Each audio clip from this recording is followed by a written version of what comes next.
Mock draft time, guys. The first one for the 2025 season. It is considerably early for this, I know, but I put out that draft rankings video last week, and I just thought it'd be a bit more interesting to actually start to see how this, ladder is progressing, how what the clubs could potentially be looking for within this sort of top group of players. And we've had a little bit of the start to the season now. We've had Coates League, we've had some waffle, some SANFL stuff. And we've also had those academy games. There was a Young Gun series at the weekend. There's been some Vic Metro, Vic Country trials as well. So there's been a bit of football. We've had a bit of exposure.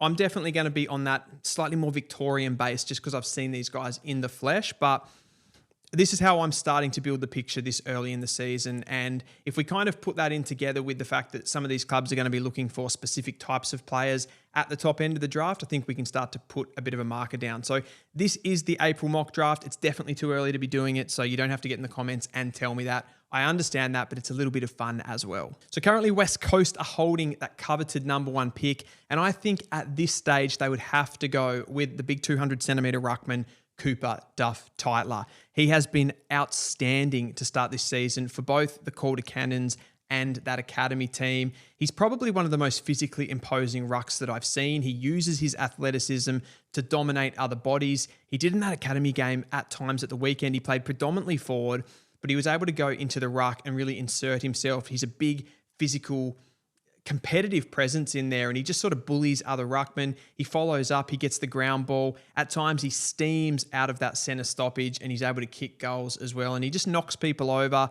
I think he would make a lot of teams walk taller with the way that he plays, and how the game's going with the rucks, the physicality needed to play it rather than the raw just leaping and jumping that you needed of yesteryear. I think this guy is the perfect modern day ruckman. At the weekend, he had 12 disposals, 2 clearances, and kicked an amazing running goal. In the Coates Talent League, he's averaging 25 touches, can you believe it, as a ruck, 5 marks, and a goal per game. So the numbers are there, the competitiveness is there, the physicality is there, and the raw athleticism is there. I think one of the bonuses of Cooper Duff Tytler, he's a really highly functioning as far as like a thinking player as well. He's able to sort of release teammates at the right time. His foot skills are really well. So he's a player that definitely gets involved in the game and is a high quality player on transition as well as just being a pure marking target or just a lumbering type ruckman. So I absolutely love him. And I think West Coast haven't had a player like this since Nick Natanui. He's a different type of ruckman to Nick Natanui, less uses his leap, I suppose you would say, to dominate other players, and it's more physical, but I think that's how the game is going anyway, so he'll be just as profound as Natanui.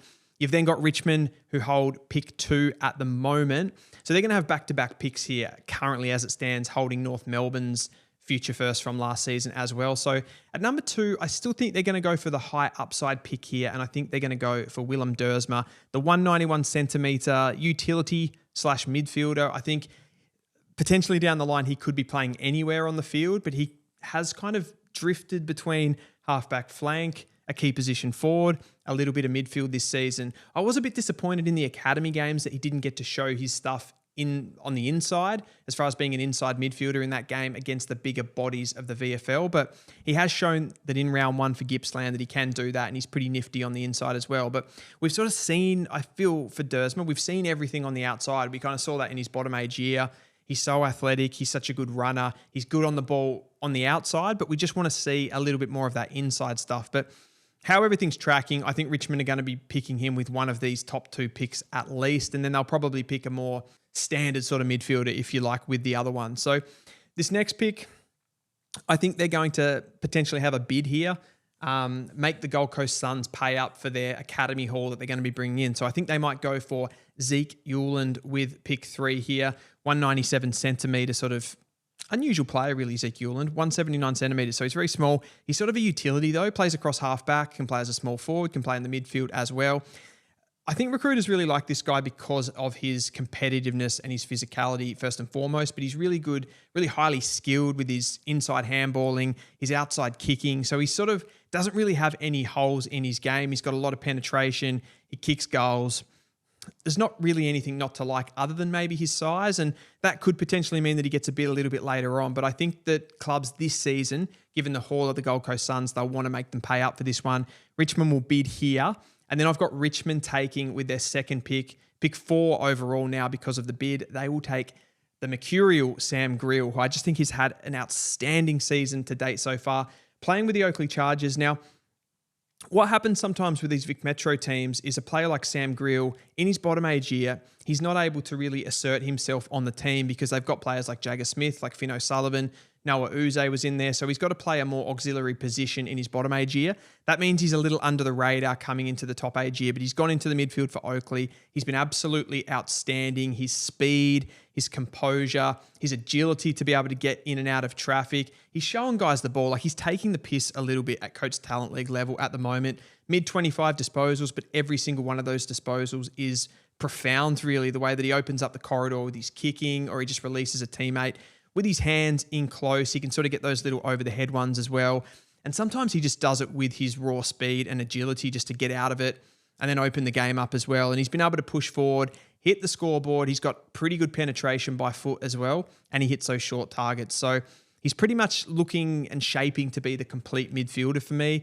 I get vibes of Lachie Whitfield when he's playing off the halfback flank. I get vibes of Josh Kelly a little bit, but I also get some sort of really explosive players too, with that pace that he's got off the mark, like a Max Holmes, even a Chris Judd is a bit of a legacy one as well. So he's got that real burst, and recruiters love that, to be able to get out the front of the stoppage as well. So huge on Sam Grill. He's a big one for me, and I think he could even get into this top 3 if everything falls into place for him. And then pick 5 would currently be with the Bombers. And I just think they, like, with the build that they've got at the moment, they've brought in players like Sardis, who's probably got that athleticism, that physicality in its stoppage. They probably need someone that can just control the football for them a little bit. One of those good ball users on the outside. They haven't drafted a lot of those really cerebral type players, I feel, in the last few years. So I think Josh Lindsay is absolutely perfect here. He won the best on-ground medal at the weekend. He won the best on-ground medal back in the under-17s futures game last year on grand final day. So he's really one of those, perfect sort of footballer types. Think about players here like Scott Pendlebury. I think there's a little bit of the shades of the way that he moves in and out. He doesn't have a huge amount of speed or anything like that with how he moves, or agility. It's just sort of making players, outthinking them and stepping in and out the right way. So he does that. He's got the good ball use. He's got good in close, in tight sort of, hands in at the stoppage and those sorts of things when he plays there for the Falcons. In the academy game, he was more across halfback and just sort of metronomic, dictating things. I think he's got nice speed without any sort of major athletic traits overall, but he's not slow or anything like that. And I think you just see with those medals and those best on ground performances, one, that he's really competitive, and he's just a really good footballing type. And everything sort of bucks for this guy being a top 5 pick for me. Just 183 centimeters, so he's a nice size. He's not over, too short or anything like that. He's pretty good overhead. He just reads the game so well, and I think he's one of the most bankable players in this draft crop. And then we get to pick 6, which is currently with the Sydney Swans, but they are going to have their academy player in Max King here. So just for the, again, the novelty factor here, I'm going to have Sydney trade this pick to the West Coast Eagles. They currently hold pick 15 and 19. Now, I think in this particular draft, just given the high-end quality of it right at the top end, and maybe less that it's deep, I think this would suit West Coast. It gives Sydney the points, and it gives West Coast 2 picks inside that top 5 to be able to bring in some really high-quality players, which we know that they need. And I think they would snap up here at pick 6, Oliver Greaves from the Eastern Rangers, 191 centimetre midfielder. They then get Cooper Duff-Tytler as that generational ruckman at the top end to replace players like Williams and Flynn, who they've got at the moment. We know they've already got Harley Reid in there, who's a top liner, Elijah Hewitt, who's projecting to be that sort of next maybe like smaller bodied loose ball mid that's got the speed as well. They bring Oliver Greaves in here. They get another big bodied mid, someone that can control things at the stoppage. Duff-Tytler, Harley Reid, Elijah Hewitt. That is starting to look pretty scary. And then you're throwing guys like Gross and Davis and those sorts of players that can sort of play roles as well. So Greaves is brilliant. In the academy game at the weekend, he had 20 disposals and 4 clearances.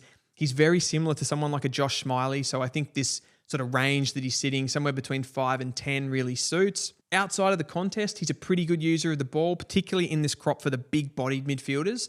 He's the one that probably uses the ball quite well, and he's got decent overhead skills as well. So he can push forward and create a mismatch in the forward half of the ground, which I think is important for these big-bodied mids to do. But most importantly, I think he's clean in at the stoppages, which he needs to be as a big-bodied mid, and he releases teammates. He makes good decisions in there. So overall, I really like Oliver Greaves. I think this would be a great pick for West Coast along with Duff Tytler as well. The Saints would then hold on to pick 7, and I've got them here bidding on Max King, the Sydney player that I mentioned when they did the trade.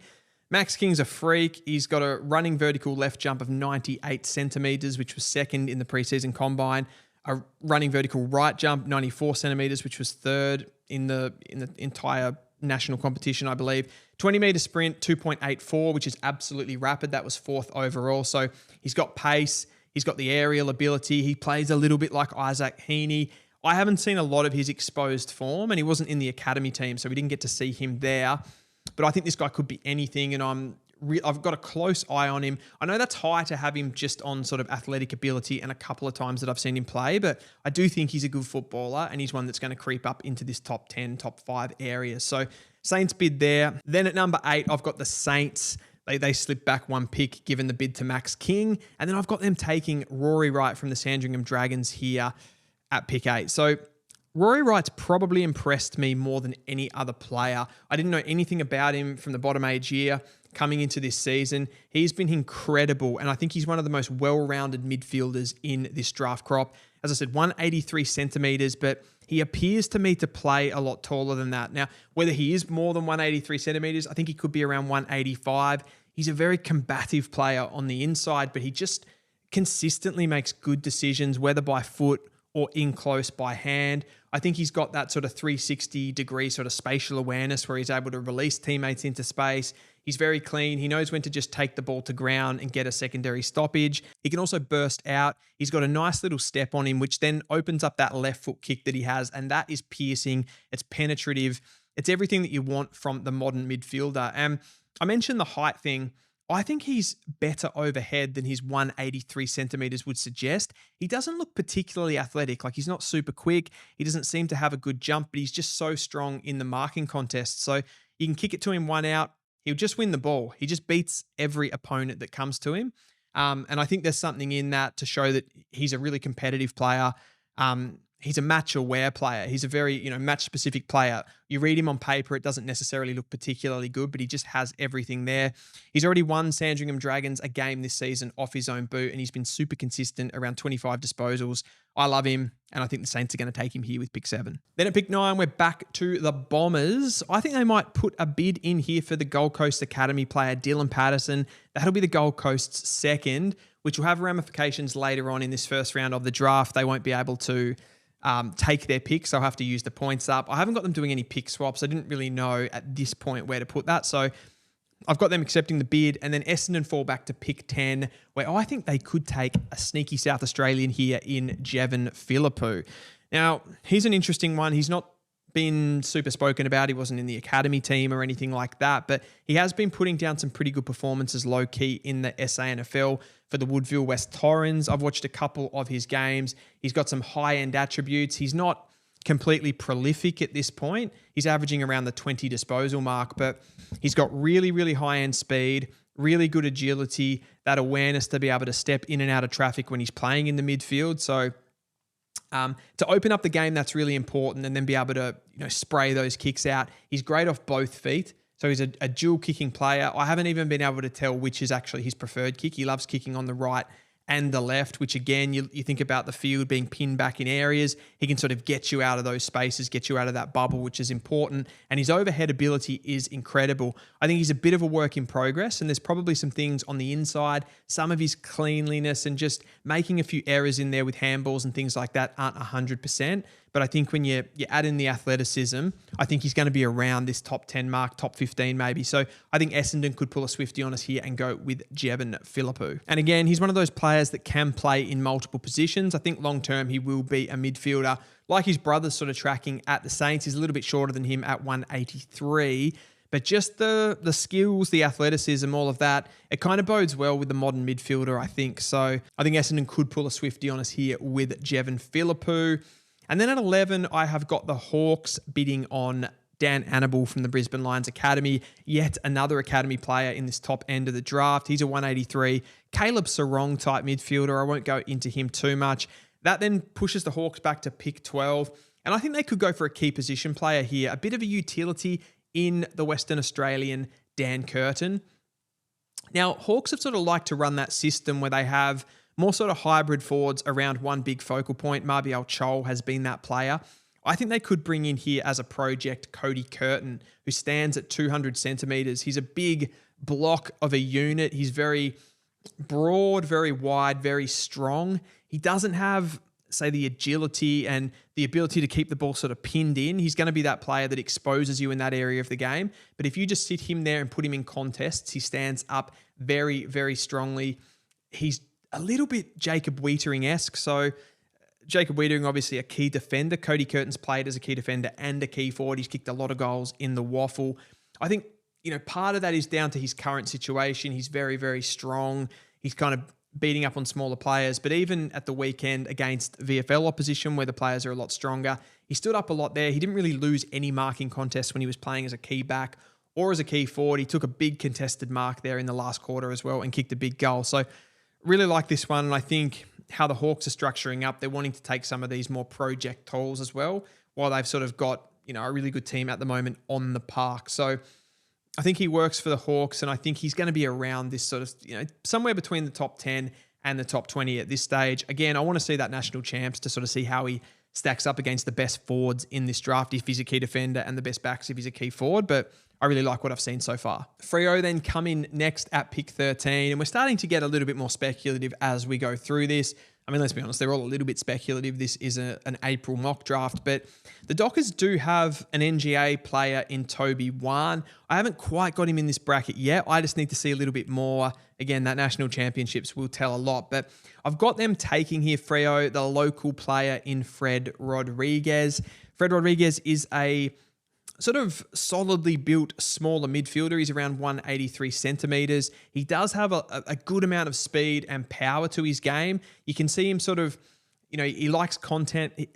He takes that contact and he's able to sort of bounce players off him and then sort of break away. I think that's a really strong part to his game. Do I think some of his inside stuff could be a little cleaner, like his handballing? I think sometimes he gets sort of caught with those inside out ones and isn't necessarily able to release as well as some of the other midfielders in this comp. And although his kicking is talked about a lot, Fred Rodriguez, one of the reasons I haven't had him so much up my draft rankings is I don't think he executes a wide variety of kicks, if that makes sense. So he's pretty good on both sides of the body, but isn't necessarily able to pull off some of those around the body kicks when needed, those crafty little low ones just to keep you on the ball. And he prefers to drive it long and look for those longer targets, which sometimes can pay off pretty well. But he doesn't have the sort of different modes to his game, I suppose, and isn't necessarily able to slice you open on the transition. So I've got him down a little bit. I could see the Dockers taking the local boy with his pick, and he is one of the, as a straight midfielder, he's probably one of the top M players. I don't necessarily, when I'm looking at these players, I don't necessarily like the fact that someone is just a midfielder, though. If they can play a variety of positions, it helps their learning curve when they come into the game. They can play different spots and that sort of thing, and ultimately at the end go to become a midfielder. And often you see that they overtake the guys that are straight midfielders in their draft crop. Pick 14 then is with the Western Bulldogs, and I've got them taking Noah Hibbins-Hargraves. I really like this guy, and he's a different sort of player to most of the other ones that we've talked about so far. The one thing with Hibbins-Hargraves, he's a 186 centimeter high half forward, really, you would say at this point, like a marking forward, but also really good at ground level, good speed. Think Dylan Moore, how he's able to get up the ground, use his running power to get to stoppages and hurt you on the transition, but a little bit taller than that and more of a marking player. And you have someone like a Noah Hibbins-Hargraves, really crafty around goal. The knock, I suppose, and why I haven't got him any higher than this, I've never seen him play inside, and I kind of want to see that. I want to see the really intricate inside skills. I want to see if his physicality, I guess, is up to playing as a midfielder, and I think that dual positionness to him would sort of help him out a little bit. But I can imagine him playing different positions, like the high half forward position. I can imagine him playing almost a little bit of a marking target inside forward 50 deeper, and I can also see him playing across halfback with his ball use. So I like this guy, and he's definitely going to be going in this top 20. Pick 15 is with the Cats, and they're always a little bit of a hard one to read with drafts, but I've got them going here with Hunter Wright, 188 centimeter midfielder forward. I've got him a lot higher than a lot of other people. I know that. I've just really been impressed with his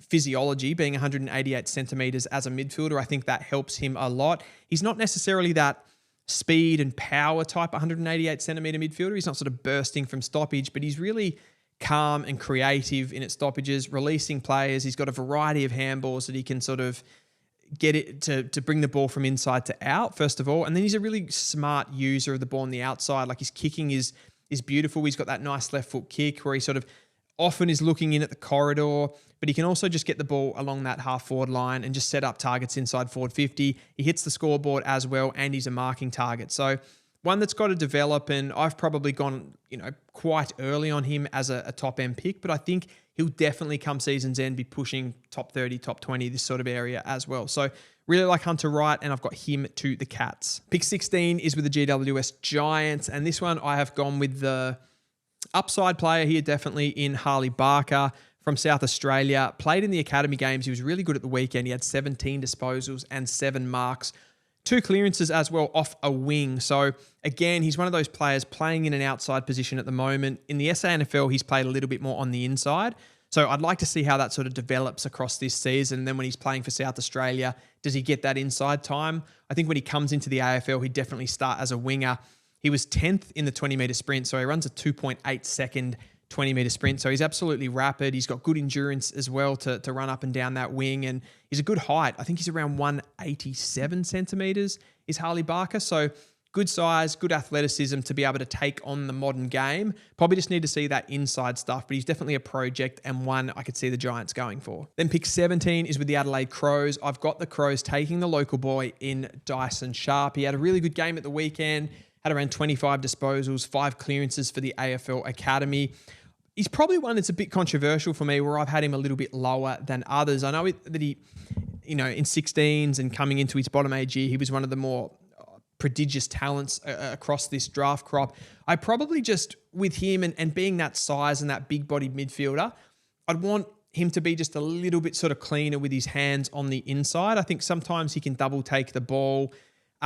Is he good at getting his hands on it? He's one of the best ball winners in this draft crop, but it's probably what happens next that I'd just like to see him tidy up across the season.